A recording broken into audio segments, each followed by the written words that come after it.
साल 1970 Apollo mission के astronauts चांद की सतह से वहां के पत्थर लेकर आते हैं। अब उसके एनालिसिस के दौरान ये पता चलता है कि इन सैंपल्स में सभी एक्सटर्नल पत्थर वहां पे करीब 3.8 बिलियन साल पहले किसी एस्ट्रॉयड या फिर कॉमेट के रूप में टकराए थे, जो कि हमारे चांद के लिए बिल्कुल नॉर्मल सी बात है। पर यह एक्साइटमेंट खौफ में तब बदली जब मंगल ग्रह के क्रेटर्स को एनालाइज करने पर वहां पे भी यही सेम चीज पता चला कि मार्शियन सरफेस पे भी करीब 3.8 बिलियन साल पहले ढेर सारे एस्ट्रॉइड किसी बॉम्ब की तरह उसकी सतह पे बरसे थे। और जहां तक कि मर्क्यूरी की इमेजरी एनालिसिस में भी जो क्रेटर्स खोजे गए थे वो उन्हीं एस्ट्रॉइड से बने थे जो मर्क्यूरी से 3.8 बिलियन साल पहले टकराए थे। अब यही सेम फिनोमेना अर्थ और वीनस पे भी देखा जाता है, जो कि काफी ऑड है क्योंकि उस वक्त इन सभी ऑब्जेक्ट्स को बने कुछ ही मिलियन साल हुए थे, मगर सेम टाइम पीरियड में इन सभी इनर कॉस्मिक ऑब्जेक्ट्स पे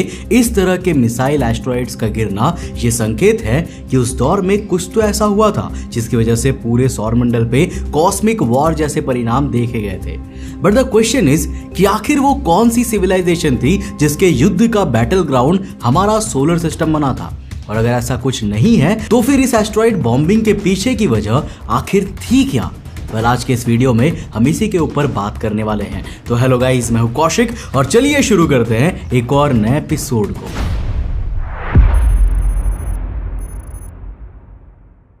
अब दोस्तों, अर्ली सोलर सिस्टम के जितने भी ट्रेडिशनल मॉडल्स को उठाया जाए, for example minimum mass solar nebula model या फिर ऐसा ही कोई ट्रस्टेड मॉडल, उसमें एक चीज का हमें जिक्र काफी एविडेंट दिखता है और वो ये है कि इन मॉडल्स के अकॉर्डिंग सोलर प्लैनेट्स के सारे गैस और dust planets same growth model को फॉलो करते हैं। इस मॉडल के हिसाब से जितने भी सोलर सिस्टम्स के आउटर प्लैनेट्स थे, इनका टेम्परेचर सूरज से इनकी अत्यधिक दूरी की वजह से काफी कम रहता था, जिस वजह से इनके आसपास लाइट गैसियस मॉलिक्यूल्स जैसे कि मीथेन, अमोनिया, कार्बन डाइऑक्साइड काफी तेजी से कंडेंसेट होने लगते थे। और अर्ली सोलर सिस्टम में ये प्लैनेट्स चूंकि अपने आसपास ज्यादा से ज्यादा गैस को एक्यूमुलेट करते जा रहे थे, इस वजह से इनका मास और साइज भी बढ़ता जा रहा था, जिससे इवेंचुअली इनकी ग्रेविटेशनल फोर्स बढ़ गई और ये प्लैनेट्स समय के साथ साथ और ज्यादा मैसिव होते गए। जैसे कि जुपिटर को ही ले लेते हैं। जुपिटर इनर प्लैनेट्स के कंपैरिजन में सूरज से सबसे ज्यादा दूर है, जिस वजह से सबसे पहले हाइड्रोजन और हीलियम जैसे लाइटर एलिमेंट्स को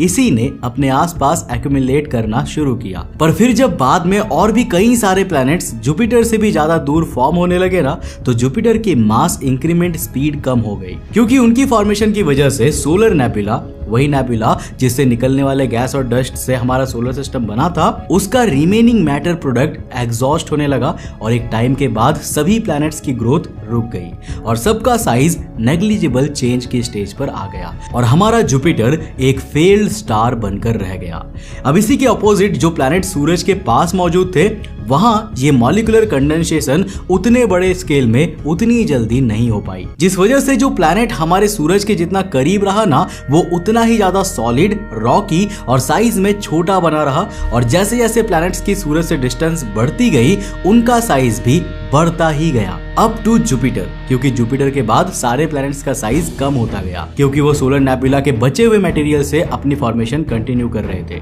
अब ये मॉडल ना नियरली इररिफ्यूटेबल है जब तक कि इस इक्वेशन में हम मार्स को नहीं रख देते। अब अगर हम नासा के ऑफिशियल फिगर्स को देखें ना, तो जुपिटर के बाद सभी प्लैनेट्स की रेडियस में कंसेक्यूटिव डिक्रीमेंट देखने को मिलता है। वहीं पर मर्क्यूरी से जुपिटर तक सभी प्लैनेट्स में कंसेक्यूटिव इंक्रीमेंट देखने को मिलता है, सिवाय मंगल ग्रह के, क्योंकि मंगल ग्रह ना सिर्फ अर्थ बल्कि वीनस से भी छोटा है। And this was one of many anomalies. पर मैनी क्यों? वेल, इसीलिए क्योंकि जब मंगल ग्रह के फिजिकल फीचर को स्टडी किया जा रहा था, तब ये पता चला कि आज से करीब 3.9 बिलियन साल पहले मंगल ग्रह के साथ साथ पूरे इनर सोलर सिस्टम में ढेर सारे एस्ट्रॉइड्स की बारिश हुई थी, जिस फिनोमेना को द लेट हेवी बम्बार्डमेंट भी कहा जाता है। और उस वजह से इन सभी प्लैनेट्स और मून्स के सतह पे इतने एस्ट्रॉइड्स गिरे कि उससे बनने वाले क्रेटर्स आज भी इन ग्रहों की सतह पर देखा जाता है। और ये बिना किसी एक्सटर्नल फैक्टर के इन्वॉल्वमेंट के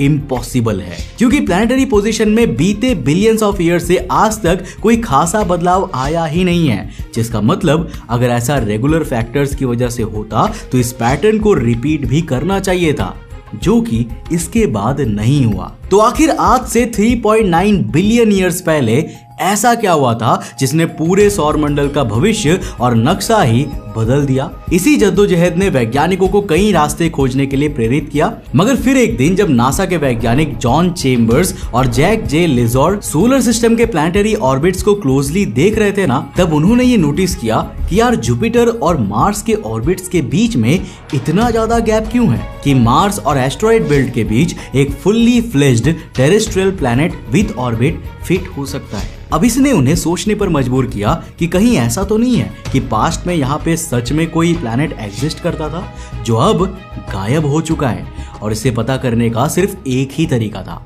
कंप्यूटर सिमुलेशंस में अर्ली प्लैनेटरी फॉर्मेशन के डेटा का एग्जीक्यूशन करके। बस यहाँ पर फर्क इतना था कि इस बार 4 की जगह 5 टेरेस्ट्रियल प्लैनेट डाले गए थे, जिनमें से 5वां ग्रह मार्स और एस्ट्रॉइड बेल्ट के बीच सेमी मेजर एक्सिस पे सूर्य से करीब 1.9 एस्ट्रोनॉमिकल यूनिट दूर इंसर्ट किया गया, और उसकी फंक्शनिंग सही तरह से चले इसके लिए ट्रायल एंड रन से वेरियस पैरामीटर्स को फाइनलाइज किया गया। अब अगर उन सिमुलेशंस में हमारा सोलर सिस्टम करंट स्टेट को मैच कर जाता उन सभी इंसिडेंट्स के साथ जिनको इस मिसिंग पीस से सॉल्व करने की कोशिश करी जा रही थी, देन प्लैनेट 5 की एग्जिस्टेंस कंफर्म मानी जा सकती थी। और अगर ऐसा नहीं होता तो वेल ये भी फेल्ड हाइपोथेसिस की लिस्ट का हिस्सा बन जाता। अब अलग अलग वेरिएशंस ट्राई करते हुए फाइनली जॉन और जैक एक ऐसे मॉडल में पहुंच गए जिसमें 5 इनर प्लैनेट्स बाकी के सोलर सिस्टम के साथ को एग्जिस्ट कर पा रहा था, और उस 5वें प्लैनेट का नाम रखा गया प्लैनेट वी।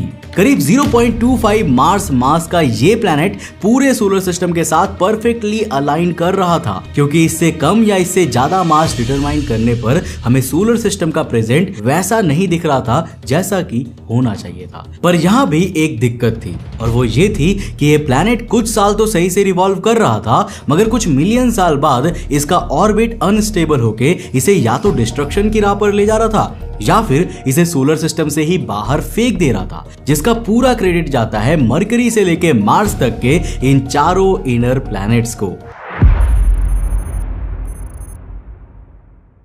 अब इकारस जर्नल में साल 2007 में चेम्बर्स ने कंडक्ट किए गए 96 सिमुलेशंस के रिजल्ट पब्लिश किए, और एक चीज उन सभी सिमुलेशन में कॉमन थी कि over the period of 600 million years solar system के इनर प्लैनेट्स की ग्रेविटी इस 5th प्लैनेट के ऑर्बिट को डिस्टॉर्ट करने लगी थी। नाउ आफ्टर ऑल ये प्लैनेट इतना हल्का था कि इसकी ग्रेविटेशनल इंपैक्ट को कट करके इसे बाहर की तरफ धकेलना इनर प्लैनेट्स की फिजिक्स के लिए इनएविटेबल था, और यही कारण था कि इनर प्लैनेट्स के फोर्स की वजह से अगले मिलियंस ऑफ ईयर्स में ये प्लैनेट लगातार सूरज से दूर जाते हुए दिखता रहा, एंड एज ए रिजल्ट इसका ऑर्बिट पहले से ज्यादा एक्सेंट्रिक बनता गया। अब एक्सेंट्रिसिटी का मतलब होता है कि प्लैनेट का ऑर्बिट कितना ज्यादा फ्लैट है। फॉर एग्जांपल, जिस प्लैनेट का ऑर्बिट जितना सर्कुलर होगा ना, वो उतना कम एक्सेंट्रिक होगा, और जिसकी ऑर्बिट जितना ज्यादा फ्लैट होगा वो उतना ज्यादा एक्सेंट्रिक होगा। और एक्सेंट्रिसिटी किसी प्लैनेट की ऑर्बिटल स्टेबिलिटी में बहुत क्रूशियल रोल प्ले करती है,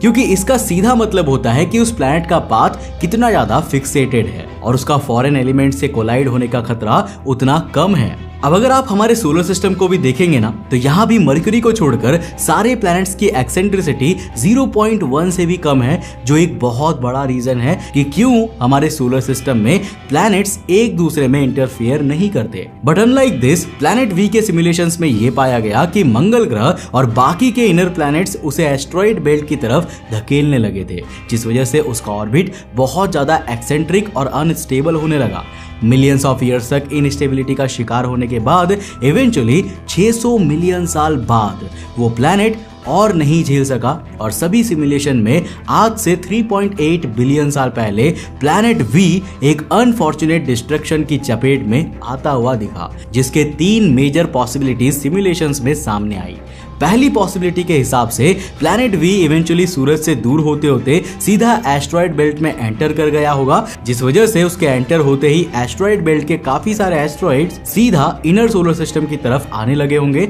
जिससे आज से करीब 3.8 बिलियन साल पहले सारे मेजर प्लैनेट्स और मून्स पे एस्ट्रॉइड्स की बारिश होने लगी थी, जिनके सबूत हमें आज भी कॉस्मिक ऑब्जेक्ट्स पे कॉमन टाइम पीरियड क्रिएटर्स के रूप में दिखते हैं। एग्जैक्टली उसी टाइम पीरियड पे जब इस 5th प्लैनेट ने एस्ट्रॉइड बेल्ट के स्ट्रक्चर को एंटर करके डिस्टर्ब किया था। अब एस्ट्रॉइड बेल्ट को डिस्टर्ब करने के बाद उस प्लैनेट का ऑर्बिट डिस्टॉर्ट हो गया होगा और सोलर सिस्टम से बाहर उसने किसी रोग प्लैनेट का रूप ले लिया होगा। अब दूसरी पॉसिबिलिटी भी पहले वाले से ही सिमिलर थी। प्लैनेट वी एस्ट्रॉइड बेल्ट में घुसा, ढेर सारे एस्ट्रॉइड को इनर सोलर सिस्टम में भेज के लेट हेवी बम्बार्डमेंट शुरू कर दिया। बस इस बार ये प्लैनेट सोलर सिस्टम को एस्केप करने के बजाय धीरे धीरे सूर्य के ग्रेविटेशनल पुल की तरफ इंक्लाइन होने लगा और इवेंचुअली सूरज में गिरकर समा गया। ये दोनों पॉसिबिलिटीज बहुत कुछ सॉल्व कर रही थी, पर at the end of the day हम लोग वापस से उसी पोजीशन पे आए जा रहे थे जहां पर ये शुरू हुआ था, क्योंकि मंगल ग्रह के क्रिएशन मॉडल्स को डिफाई करके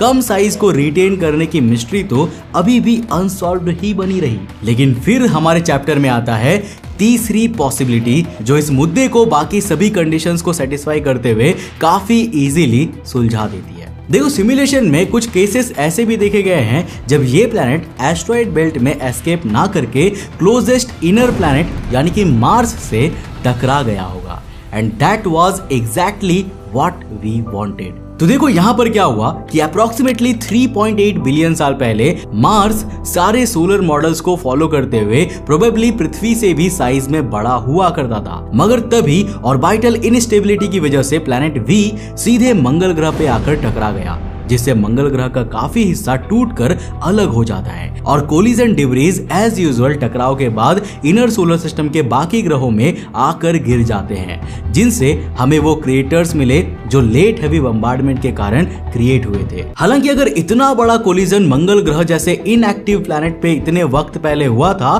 तो इसका कोई ना कोई सबूत तो हमें किसी डीप क्रिएटर के रूप में मिलना चाहिए था। अपेरेंटली जब वैज्ञानिक इस इक्वेशन में फिट बैठने के लिए मार्स के मैसिव क्रेटर्स को स्टडी कर रहे थे ना, तो उनका ध्यान गया मंगल ग्रह की बोरियालिस बेसिन पे, जो नेचुरल फैक्टर्स की वजह से भी क्रिएट हो सकती है। बट अगर इसके पीछे कोई एक्सटर्नल फैक्टर रिस्पॉन्सिबल था तो वो किसी प्लैनेटरी साइज्ड एस्ट्रॉइड के अलावा और कुछ भी नहीं हो सकता। एंड सिंस ये बेसिन मार्स का ऑलमोस्ट 40% एरिया कवर करती है, तो रिसर्चर्स हेवीली बिलीव करते हैं कि ये बेसिन भी उस प्लैनेट के टकराव की वजह से ही बनी होगी, making this a perfect hypothesis to solve everything mysterious about early solar system। वैसे जिस एस्ट्रॉइड से धरती पे पानी आया था, वो एस्ट्रॉइड भी आज से 3.8 बिलियन ईयर्स पहले इसी बम्बार्डमेंट के समय पृथ्वी पर गिरा था, जिसका मतलब इसकी बहुत हाई पॉसिबिलिटीज है कि उस प्लैनेट में वाटर रिजर्व्स मौजूद रहे होंगे एंड प्रोबेबली लाइफ भी वहां पर मौजूद होगी।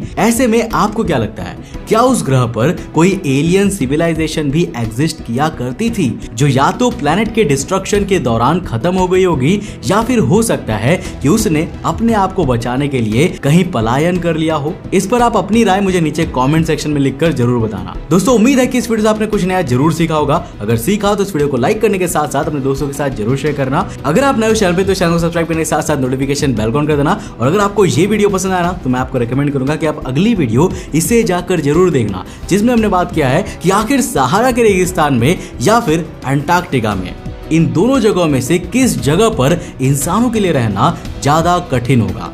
आपको क्या लगता है, इन दोनों में से कौन सी जगह पर इंसानों का रहना ज्यादा कठिन होगा? नीचे कमेंट सेक्शन में बताना, और नहीं पता तो इस वीडियो को जाकर जरूर देखना। मैं मिलता हूं आपको नेक्स्ट एपिसोड के साथ, तब तक के लिए बाय, जय हिंद।